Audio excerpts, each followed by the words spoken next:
Lucy, please make her welcome.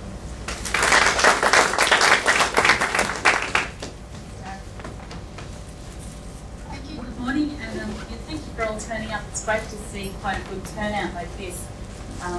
Aged care is an area that I have quite a high level of passion for, and particularly trying to get the messages out about just what a difference can be made for residents and for their families and solving problems with using a little bit of planning and financial support for them as well. And it's great to see organisations like Genesis and Royal Bank Scotland and Seniors First Net all starting to really help this area and promote the area of advice as well. I think that's great. Because for a long time there really has been quite a lack of advice in the space of financial planning advice and companies that are willing to specialise in this area. I think I've been doing presentations and training, battering that word out there since '97 when the Aged Care Act was introduced, and it's sort of in the last few years really as we've seen a lot of the changes in that Act, and we've seen some strategies emerge that can make big financial planning differences, that I think a lot of the advice groups are also starting to take it on board as well. So I think that's great. Let's just see if I can get the slides. Oops, no. I've already screwed it up. Oh, come on now.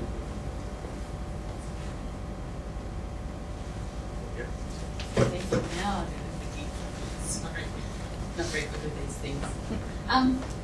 Let's have a look at just what I want to do in the time we've got is to have a look at just some current industry trends very quickly. I won't dwell on what might be coming up because I think Bill's going to do that area a little bit. Strategies for securing bond payments, so some of the ways that you can use this and some of the things you might want to implement in your own organisations for how this can work for clients and for yourself as well, because it is important to make sure that it does cover off both areas there. Things about minimising financial risk and this whole area of advice and some good advice and information and just providing a better service. So they're sort of the areas that we're looking at. And it is particularly important you, more than anyone, would understand just the issues around the size of this population and how quickly it's growing. And looking at the statistics, you know, you see all sorts of statistics on the ageing of the population, but the population over age 65 is going to double over the next 30 years and is certainly going to put increased pressure on the aged care sector with increased levels of demand. And so it is important that the organisations are very much geared up for that and understand the different implications that clients are facing as well. This is just very quickly some trends that we have seen in the whole sector over the last decade, and just throughout the whole industry, throughout the whole changes that the government legislation has been introducing as well. I think one of the ones that we focus on most, that's most interesting, is that rebalancing of public and private funding. We are seeing the whole fee system changing and has gone through several iterations over the last 13 years. It's meaning that some of those changes have been good. Some of them have just been about creating equity. So getting people who are self-funded and people who receive social security pensions to be treated equitably and pay the same amount, the same level of income. And some of those have been very good changes. We're also seeing, though, the level of fees that are being applied increasing as well. So people are paying higher levels of fees. It is costing them more. The bonds levels are obviously increasing on average as well. So there's a whole shift towards people financing it. And I think with that as well, we also need to try to get clients to understand why they should expect to finance it. I think that's probably largely the whole area about getting clients to understand what the fees are and how much they should pay is compounded by two things. One, just the fear of what happens to their money and do they have enough to live on. But I think it's also compounded by the fact that they've got family in the background who are a little sceptical about this is their inheritance and why is the government stealing their inheritance and what does that mean for them. And it's a big, nasty industry that's taking the inheritance. So I think there's that sort of mentality that needs to shift. There's also the mentality too about this should just be provided for me and why should I have to pay for it? And so again, a lot of this and about the education is also about trying to get people to see the reality of what's happening. They are moving to a home. you normally would expect a home to pay, they would normally expect to pay to move into a home, so this is not a lot of difference.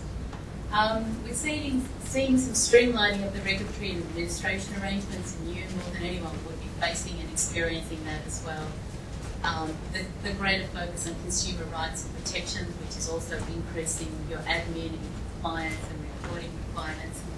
But we're seeing tied in all that then a greater focus on financial strategy, both from your operational level and from the client level as well. And a lot of the changes we've seen in legislation have introduced some very interesting financial planning strategies. A lot of them we might look at it and go, do they look like loopholes? Are they too good to be true? And we're always sceptical about why the government allows us to get away with some things. But while they're here, they're very legitimate strategies. We should use them to clients' advantages. We do always be mindful of what might change in the future, and I think the government is not so focused on what they might see as loopholes in the legislation, because it's also heading towards a social aim that they want to achieve as well. So, again, understanding, I think from your point of view, why financial planning advice is important, and what you might need to think about from your own fee structures and how you help clients is important. For some of these reasons as well, that funding's at a record high, obviously because fees go up, the numbers of beds are increasing, so it is at high. But only, and this is from a survey done of about 333 residential aged care facilities, so it may not be a huge sample, but it's nevertheless a sample that gives some credibility. And you can see that only sort of less than a third of the facilities seem to be making operating profits based on the results of this survey, with the difference between the top quartile and the average performers of about $10 a day per bed in costs and expense.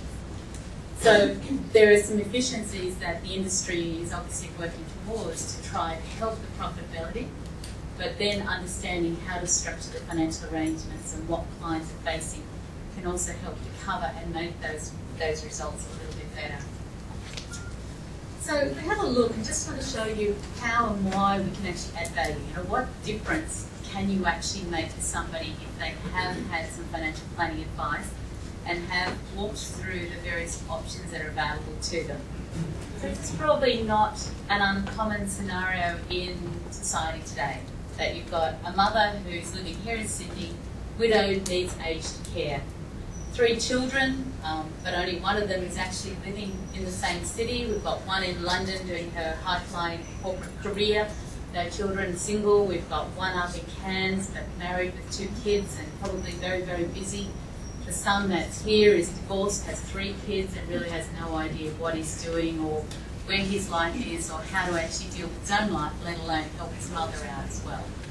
So you've got all of these issues, and you would see that you've got a whole lot of family issues and different family dynamics between who believes what their perceptions of what's happening are, their perceptions of what each other is doing and each other's motivations, their perceptions of what each other should be doing and what they shouldn't be doing. So you've got all these family conflicts that are starting anyway. So we've got this thing. And overriding that, we've just got the overwhelming concern for the mother has an urgent need that needs to be addressed. Somebody needs to look after her, and how is that going to be managed, and how are they going to get her into the appropriate care, and all of those issues. So we've got a lot of emotional turmoil and emotional conflict, different opinions, different perceptions, different concerns, and different locations. So it makes it very, very hard to actually get the family together for a significant amount of time to be able to work through and resolve those issues, and in a time that's in accordance with what the mother will actually need as well. So being able to look at then what support mechanisms are there alongside of that to help them with some sort of rational decision-making process.